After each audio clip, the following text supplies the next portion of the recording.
Greetings,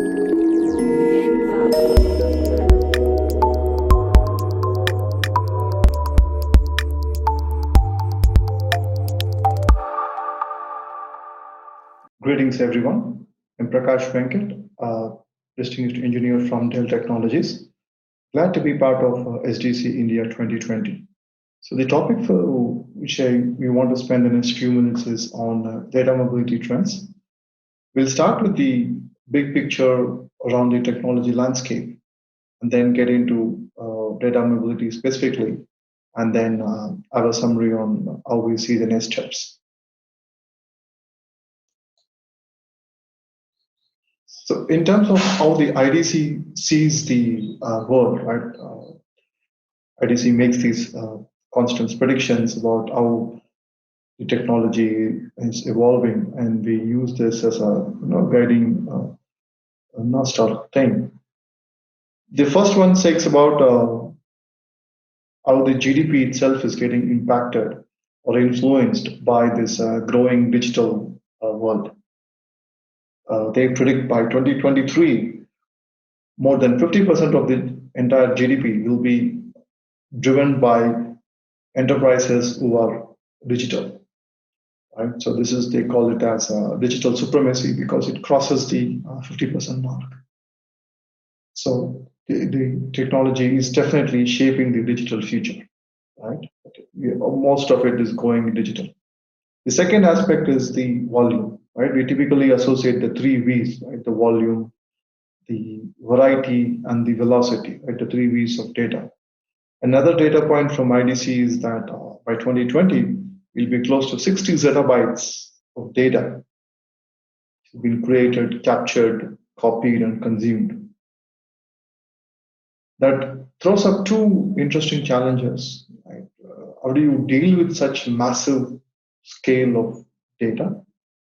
Second aspect is how do you derive value from this data? Right? So we'll see how these are the goals, and this is what the future looks like, and how technology is helping us to achieve these goals. Before we get there, we believe that every organization needs to transform itself, if not already, into a digital organization powered by data, centered around data, right? And we believe it's an hybrid multi-cloud environment where the data is on. When we get to the technology landscape, we see these following 6 vectors, as we call them, or technology pillars, which is affecting the storage industry. Right? Each of these by itself is, by no means, encompassing everything. I've highlighted a few, topics in each of these, and you could go and spend the whole day talking about each of these, right? But at an overview, let's look at some of them, right? Storage media and the next-gen architecture. So in terms of the next-gen architecture, we believe there are 3-4 major themes driving it now. One is, of course, the NVMe over Fabric adoption. Our customers are excited about the scalable multiple queues, going away from traditional SCSI, getting into this NVMe parallelism. So there's a lot of adoption on that. SmartNIC and accelerators are definitely helping with the parallel processing and the scale to help with the main CPUs, right? They have tremendously grown in their capabilities and features they offer. One of the recent things which I came across was gone out with, one looks at offloading a few things for the AI/ML. If you want to offload a few of the compute operations to accelerators and use the SmartNICs for your other offload operations.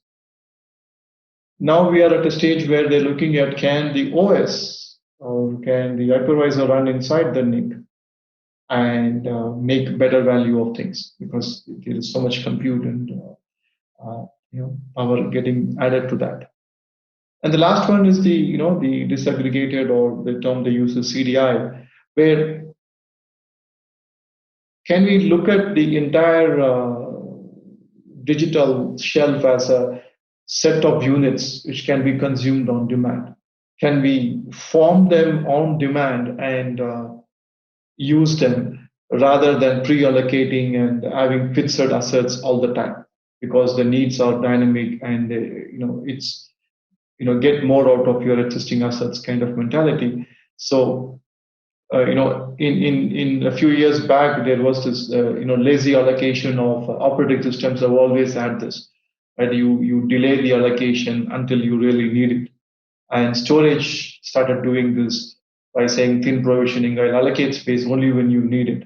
So we have taken it one more step forward and say disaggregated is okay. You have compute, storage, and network, whatnot, with the entire hardware pieces in some library form, and you can automatically configure them as per need and consume them when you need, and you once you're done with it, you could release it back, and that way you are getting more out of your existing hardware. Your efficiency goes up. At the same time, you could constantly keep that pool replenished and ready, so that you are not at that time asking for a new one or creating a new one. You have a pool, you consume it, and you release it back, and this gives you the flexibility of agile, if you will, to the compute world or in the automated world of data centers. That is one piece of it. The other piece is the storage media itself, right? A lot of advancements happening in that space. Well, Flash is getting a lot of attention in terms of TLC is the most common even today. QLC with 4 and PLC with penta, like 5 bits from the 3LC of 3. So they are knocking on the doors, promising better terabytes written, better durability, and better performance. While Flash, we think takes away, as I said, the attention. There's also this new class of memory, storage class memory or persistent memory, which gives you almost the DRAM speeds, but also gives you persistence. Right? So it conveniently introduces an in-between tier between your flash drives and your RAM, and gives the best of both worlds. Right? You get almost RAM access speed plus persistence, and we see that dictating or driving a lot of new applications, new thinking about how to use things. Not that HDD is not, they are continuing to innovate and improvise. And one of the things is the EAMR, right, where can we store more? Can we get better density? And that is happening in parallel. If you shift from this, if you think all of these are okay, hardware driven, challenging the Moore's laws and whatnot, the advanced data reduction is coming at it from the other angle, saying, okay, no matter what, I can get better efficiency just by having better hashing algorithms, better compression, better dedupe, and whatnot. So there are notions happening where within a bots, can I have multiple hashing keys, multiple hashing algorithms, so that for the hot tier, I use an algorithm. For my cold tier, can I have a better tiering or a better data reduction hashing key, because I can spend more time to get more efficiency. And what is interesting is all of these are happening almost at the same time, right, in parallel, all of these developments. So just by taking 1 and 2, you could clearly see the disruption happening for the entire storage industry, right? In terms of the two basic things we always measure, right? Dollars per terabytes and dollars per IOPS. Both of these parameters get significantly challenged on these two vectors. A little bit on the others, right? Deployment. Okay, we started with software defined. Now, of course, running things on cloud is almost a norm. And now we are going and pushing the boundary and saying, okay, software as a service, platform as a service. At some point, I think people said, okay, you know what? Anything as a service, right? It's almost everything and anything as a service is definitely one of the trends we see, and pushing some more into the automation of infrastructure as a code, meaning can I, you can tie it back to the disaggregated CDI model where if something goes wrong, can I program my SLA so that when something goes wrong, the fixing or the healing of it happens by following this code or by this common language, so that I get back to my SLAs, and this can be driven automatically. That's the IAC. So each of these vectors, and security is never the last. It's like when you're running things on the cloud, when you're doing things automated, you want to make sure that it is secure and you're not taking shortcuts there. And another important aspect which is also picking up on security is that people want end-to-end view of security. It is not enough to say, my array is secure or my server is secure. What about end to end, from the data inception till its usage to compliance, archival storage, end to end security? And we want to make it work together, right? We don't want to be, if the data is already encrypted at the layer which is generated. Now, how do you want to dedupe that? Do you want to compress that? So you want to be doing all of these three things one at a time and not multiple times, right?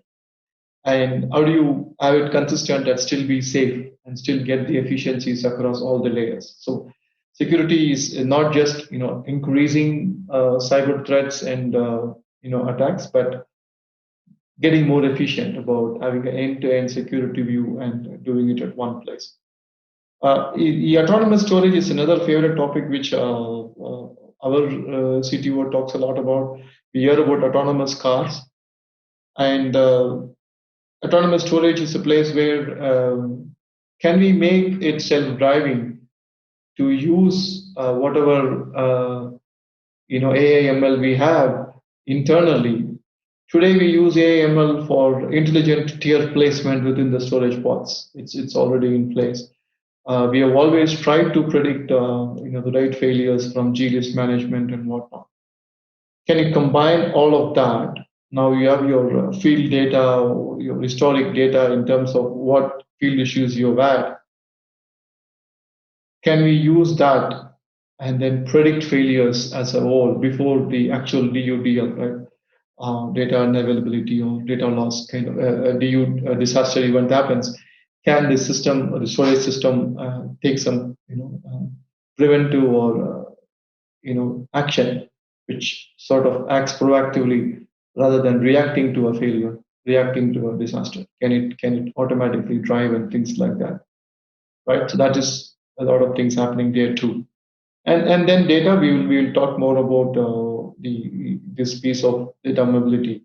But the idea I wanted to convey here was that there are different vectors, and each of them influence each other.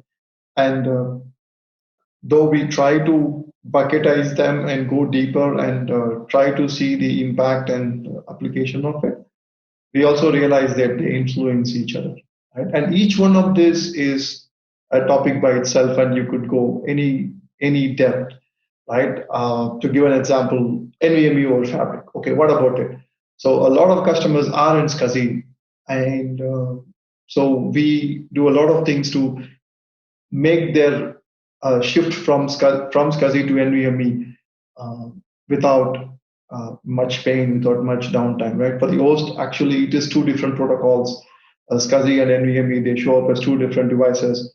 But one view from within the storage array is that the volume, the backend data is actually the same. The host accessing the front-end protocol is different.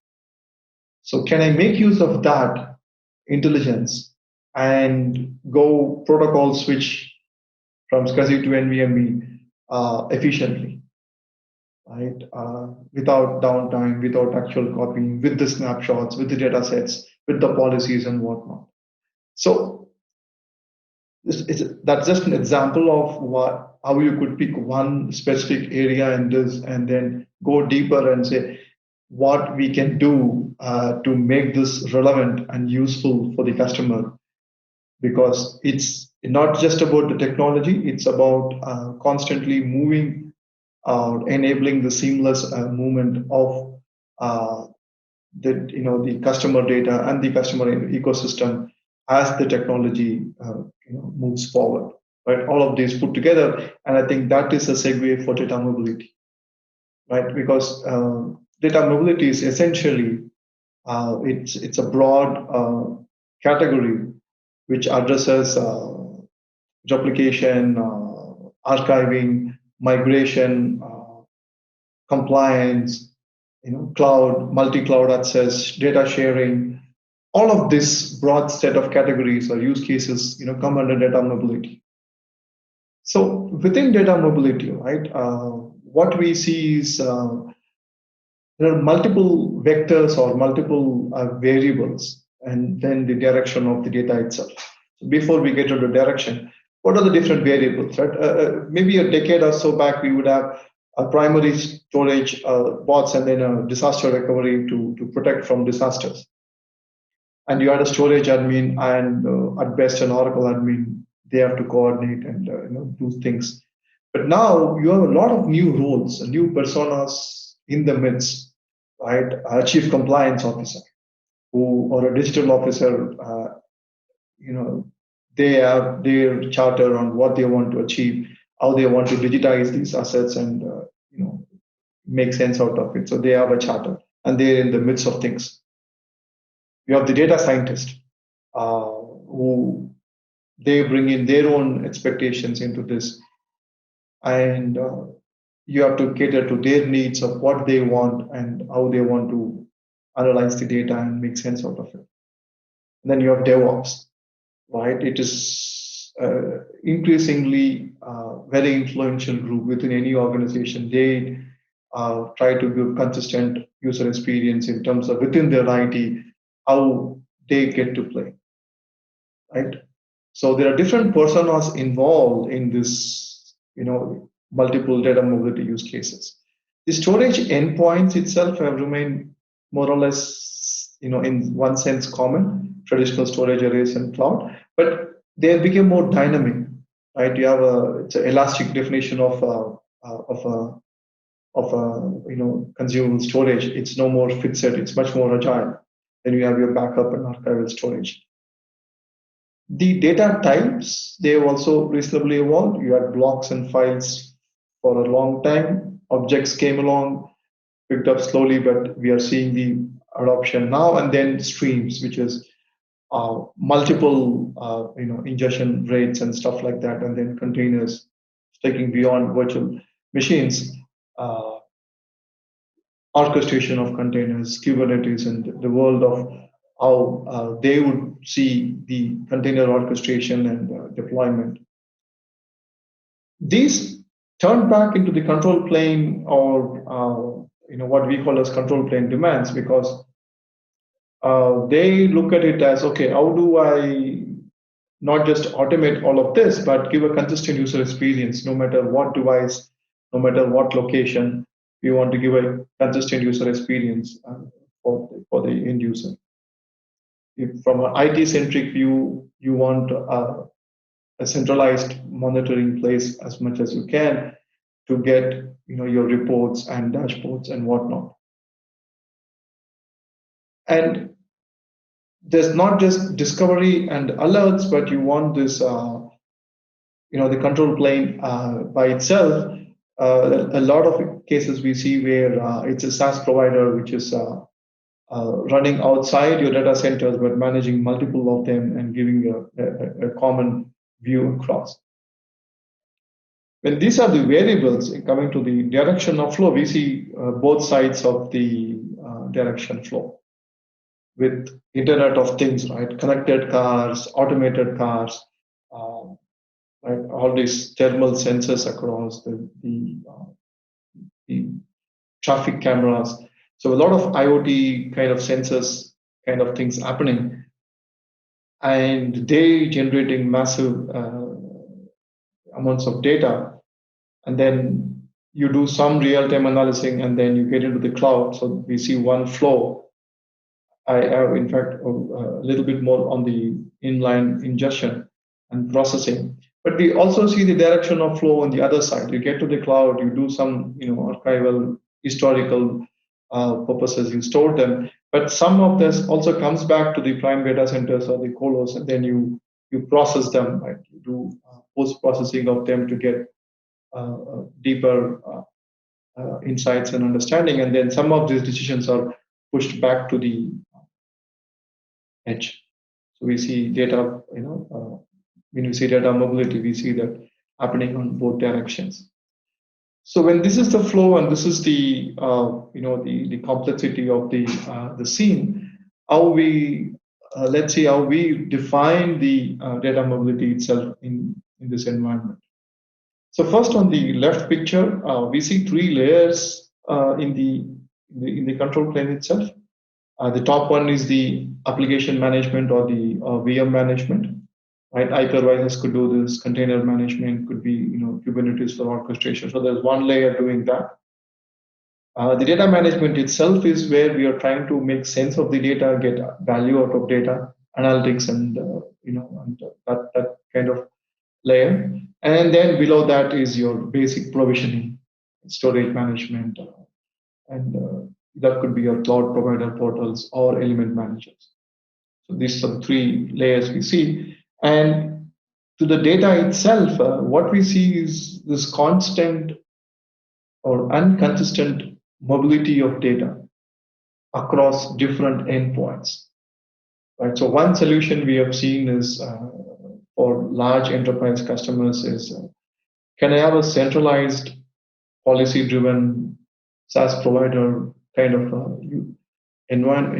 service, which lets me to define policies in one place and apply to different storage endpoints.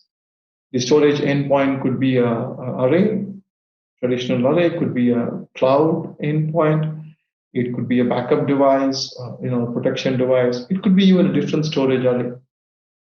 And I drive them from one place, and I have policies to monitor and get the reports and stuff like that. So that is one specific application of data mobility where we see that being deployed, and that is one direction. And if you double click on cloud storage itself, okay, you push it to cloud, what next? There, what we see is okay, can we rehydrate it in the cloud? Can you bring up volumes or the data itself on the cloud and bring up my application and spin them and run them, whether they are primary or test dev or analytics. I have another instance of the application running on the cloud, and I need to support those kind of use cases. And then we also see multiple. Right, we believe in a hybrid cloud where there are some on-prem and some off-prem. At the end of the day, it's still cloud. So we also see cloud kind of consumption model even for the on-prem, right? So we have seen that where even for the on-prem storage, customers would like to get into that kind of a model, multi-tenancy, billing kind of thing, where you can take care of noisy neighbors kind of an issue, or I get what I pay for and I pay only what I use for models. So the infrastructure itself could be on-prem, it could be managed by anybody, and it's on-prem for practical reasons, but you still consume it as if it's running on the cloud. That's another trend we have seen.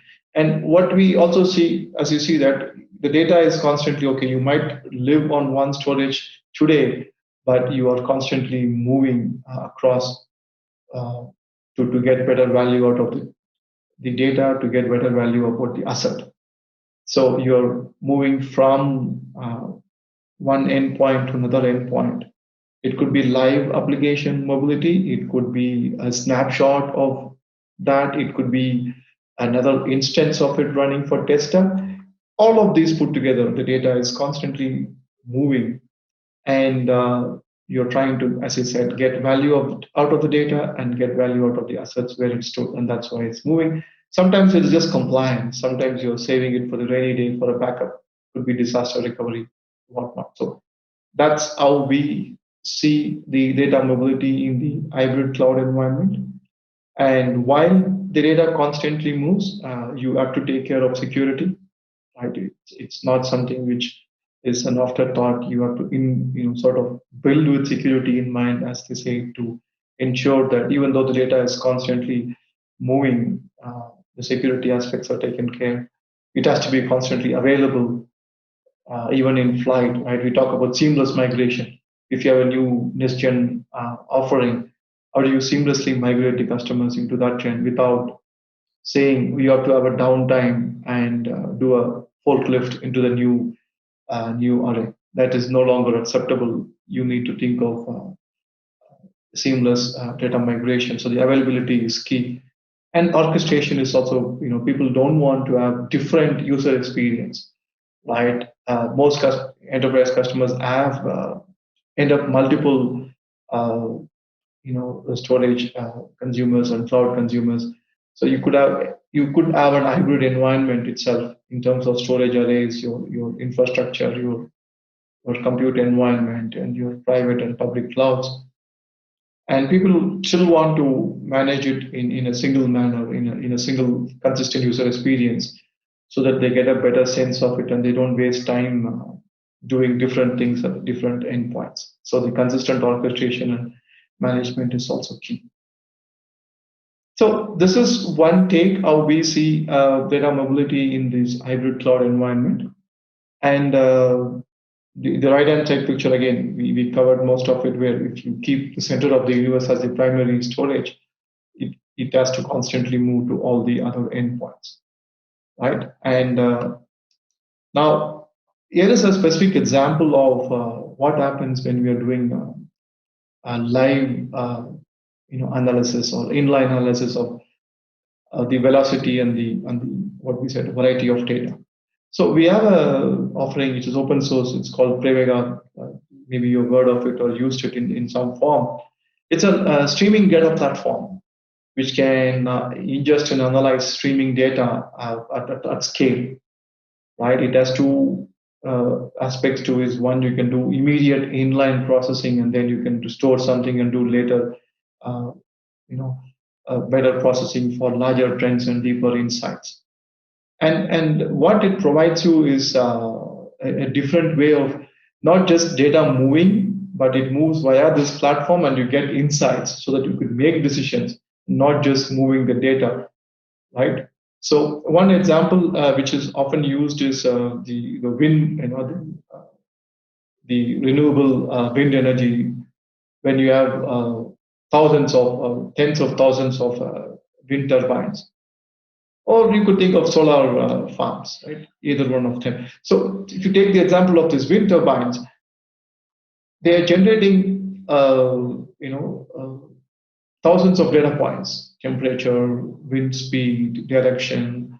They are generating each of these, independent turbine is generating data, but collectively we need to make decisions in line about upcoming failures, or where the if you're distributing this in a typical power processing unit, you need to decide when you have to run at peak speed, when you have to alter, and when you have to you know your demands and supply.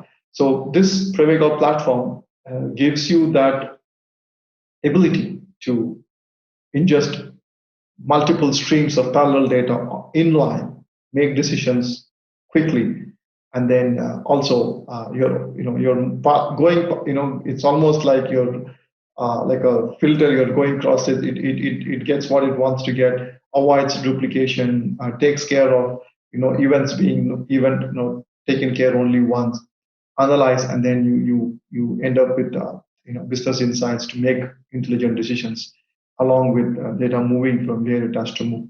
Right? Also gives you an ability to do post processing later. So this is another aspect where we feel data mobility along with insights happening at real time. right? So this is one of the open source offering. It's called Prevega. If you want to look up, there is tons of information on that. So where does it all lead to, right? We have seen data mobility as different aspects, different vectors, how we see data mobility in example of the Prevega, like online streaming data processing platform. So how we see this is like every organization has to evolve into making a data first strategy as their core, as their core, right? It's not technology centric, it is data centric, but technology is enabling this, all of these things. That's how we see this, right? Because it could be any source coming from the edge, from the core, even sometimes the analytics come from the cloud, could be the source. So it could be any source and it could be any target, right? The consumption model has changed so much. So it could be any target. It could be the CDI model where everything is coming together for the first time dynamically, and the software is uh, installed on that composite unit, which was just composed live. So it could be any target, any source, and the SLAs vary. The data scientist to a compliance officer to a backup admin to an Oracle DBA, all of them have different interest in getting the SLAs met. So they come with different SLAs. So when these are the vectors, and we have core, edge, and hybrid cloud, what we see is that for the organization, the data is the most valuable asset. It has to be in the right place, with the right time, with the right SLO. Right? It's not just about availability, but also with all these other attributes of meeting the SLO, making it efficient, and you know, with the right price for that, or the right amount of service for that.